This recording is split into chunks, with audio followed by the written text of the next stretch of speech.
Jangan lupa like, komen, dan subscribe channel YouTube TVRI Bengkulu, serta nyalakan lonceng notifikasinya.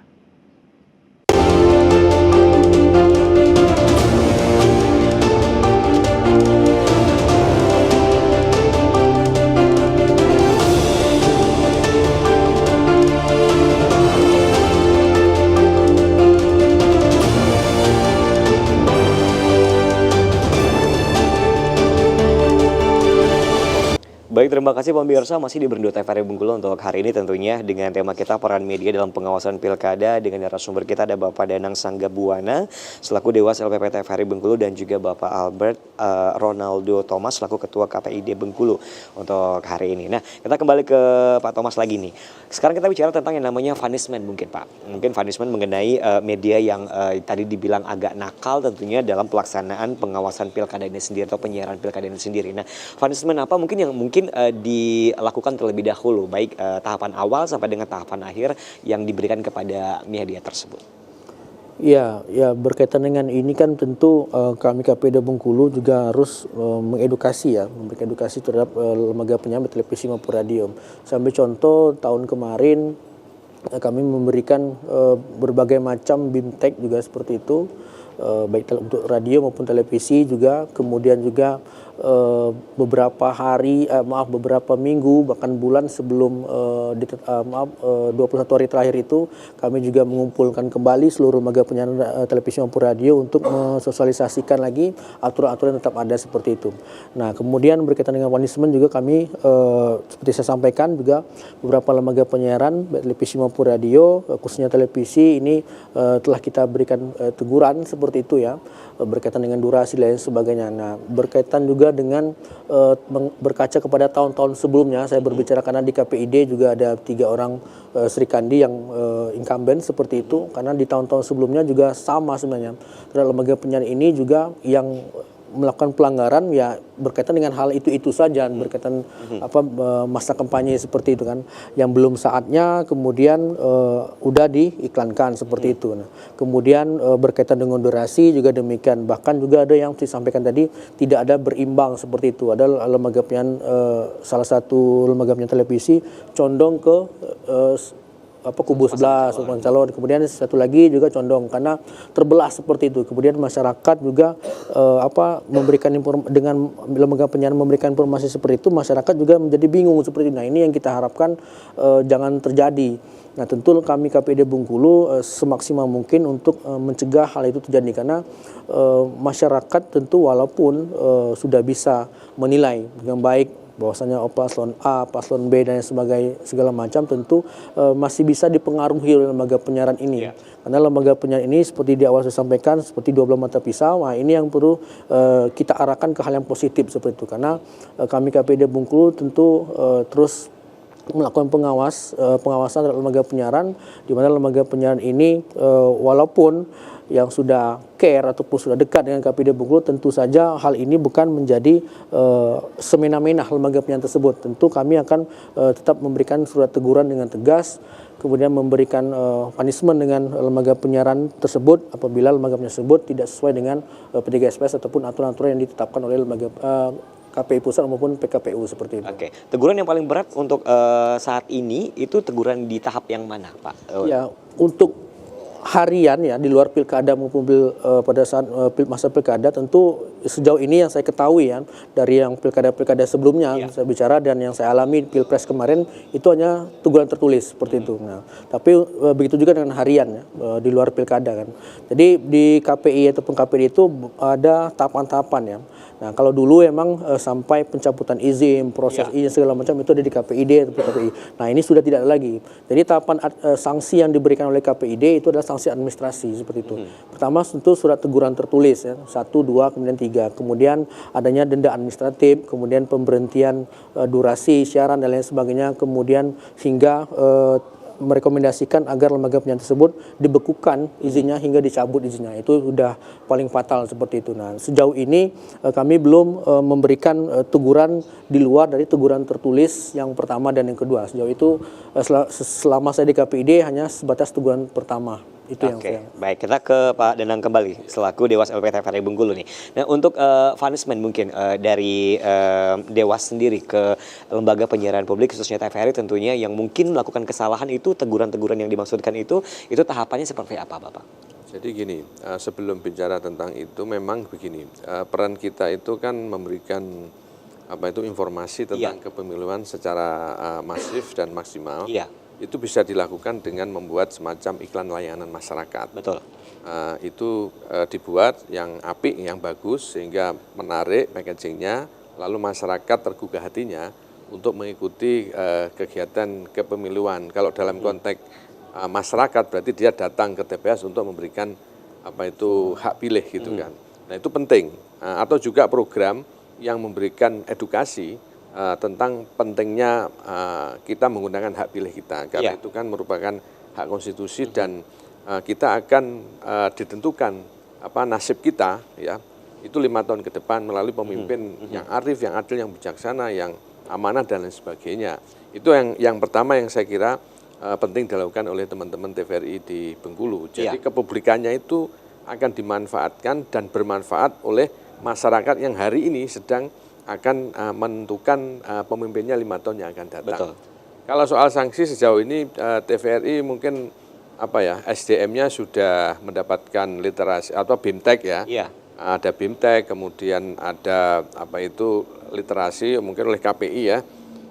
Bagaimana tayangan yang boleh dan tidak boleh, dan sejauh ini sih belum ada sanksi untuk pelanggaran isi siaran, baik itu program siaran maupun berita dan sebagainya. Dan saya yakin ke depan teman-teman sih sudah cukup dewasa nih Mas Thomas.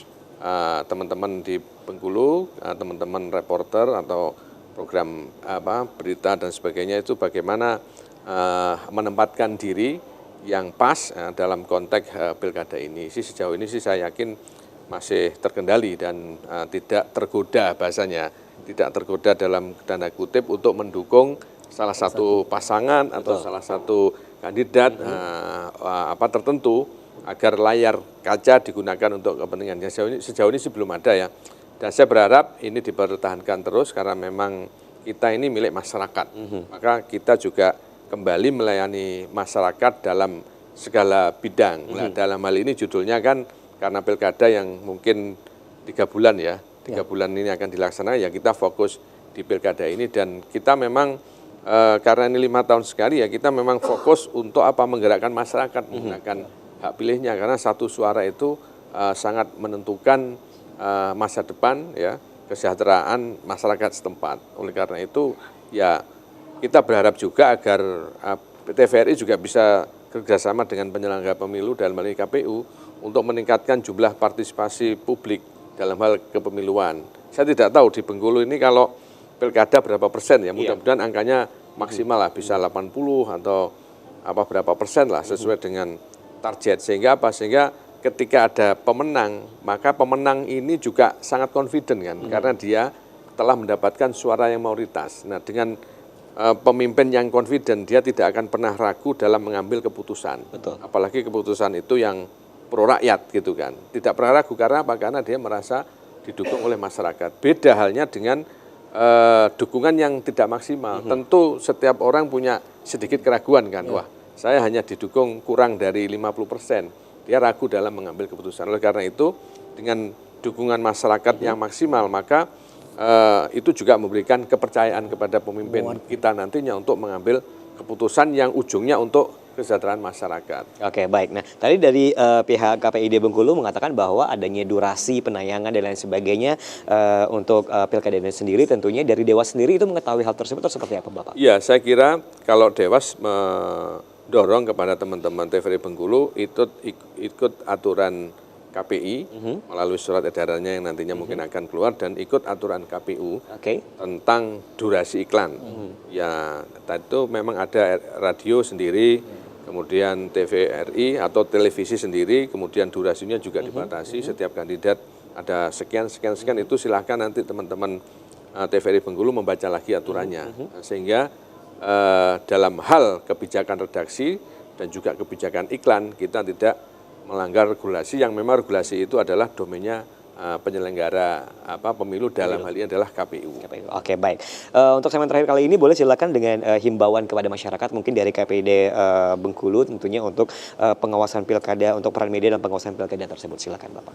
Ya, tentu dalam hal kesempatan kali ini saya sampaikan menghimbau kepada seluruh lembaga penyiaran tentunya yang pertama bahwa tetaplah berpegang teguh kepada kode etik jurnalistik, itu yang paling penting, harus berimbang, kemudian netral, kemudian juga dalam memberikan informasi tentu haruslah yang akurat seperti itu, sehingga masyarakat nantinya dapat mencerna informasi tersebut sesuai dengan hati nuraninya masing-masing, kemudian sesuai dengan apa yang mereka ketahui, kemudian dalam proses pencoblosan nanti mereka benar-benar murni, tidak ada intervensi dari pihak manapun, sehingga harapan kita bersama tentu akan lahir pemimpin-pemimpin yang benar-benar sesuai dengan pemilih dari rakyat itu sendiri seperti itu. Oke, terakhir mungkin silakan untuk apa saja yang mungkin harus dilakukan atau tidak dilakukan dari KPID untuk peran media sendiri. Gimana?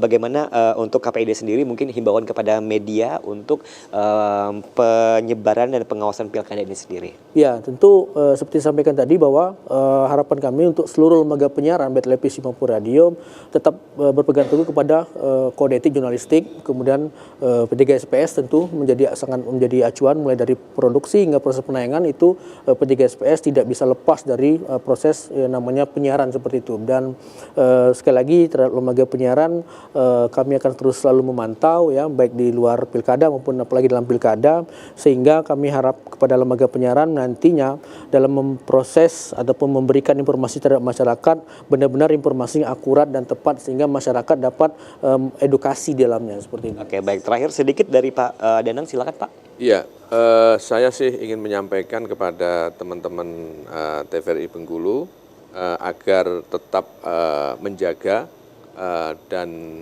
tetap semangat dalam hal melayani masyarakat, khususnya di bidang pilkada di tahun 2024 ini.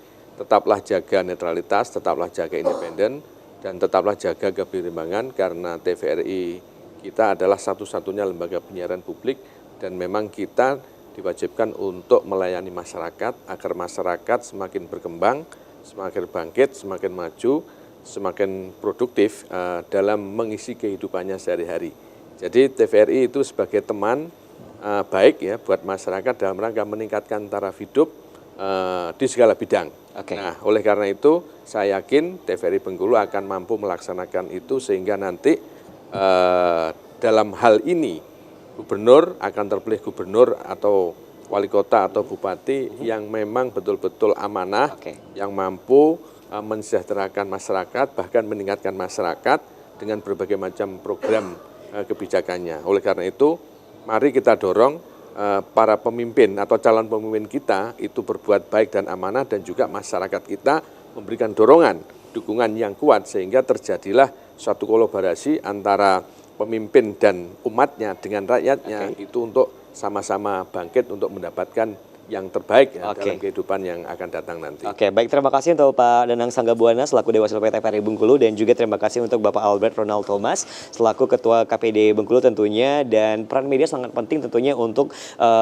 pilkada, jadi tetap netral untuk media-media yang sebagai lembaga penyiaran publik tentunya. Saya Karim pamit, terima kasih. Wassalamualaikum warahmatullahi wabarakatuh dan sampai jumpa kembali.